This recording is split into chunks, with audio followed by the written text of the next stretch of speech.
you guys come out for me in the caucus, we will get it done. We will unify the party.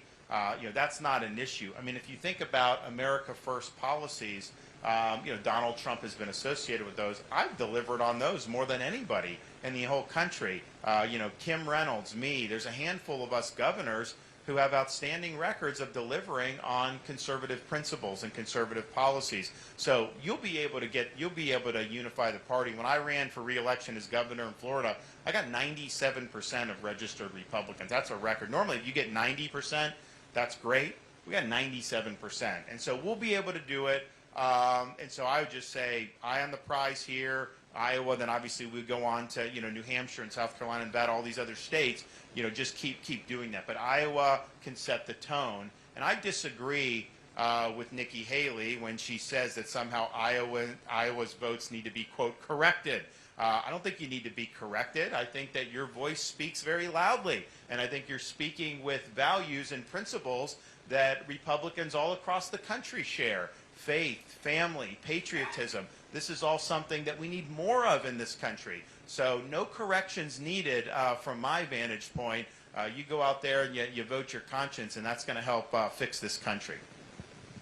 I might add just one thing to that, which is, both Thomas and I have done this in terms of supporting Governor DeSantis, but also long before that. Thomas told a story about challenging the former president, and I've done it before in a number of different fronts, and we both survived to tell the tale because we're a republic, okay? The people are the people who have the power. And look, I want to make America great again, 100%. Everybody in this room does.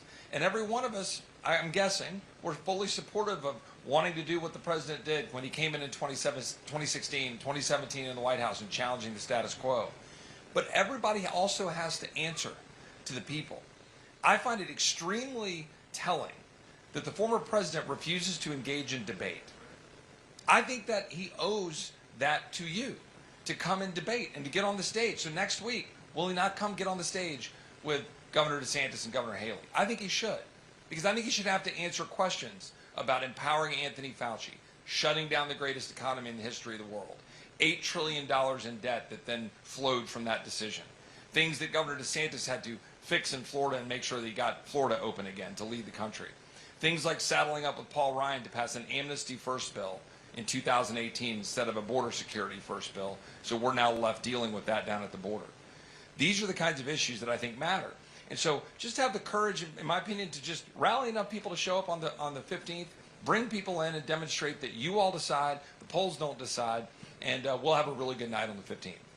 Yeah, and I think that it's, to me as a leader, my job is to be a vessel for your values, principles, and then to put those into practice. But it's not about me. And I think that when Trump ran in 2016, it was really, America first. There was a lot of energy behind that because we needed things shaken up. And there was a lot of excitement with that. And I think now this campaign has really been about Trump first. And that's not ultimately going to be sustainable because it's got to be rooted in some principles. And what's happened is he's taken positions. Most recently, he says that he wants to spend over $1 billion to build the FBI a nice new headquarters right in Washington, D.C. I don't want to spend that money to build the FBI a new headquarters. I thought we wanted to drain the swamp. Why would we want to be deepening the swamp?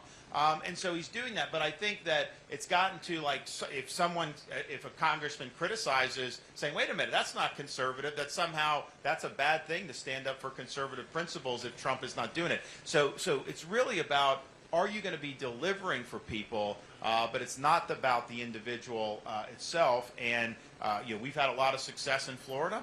If I didn't deliver on my promises, then that would be something that people should hold account for. And so we've got to create a culture of accountability in the Republican Party where we're expecting people to do what they said they would do, to deliver, and to reflect the values and the principles that people here in Iowa have and Republicans throughout the country. Yes.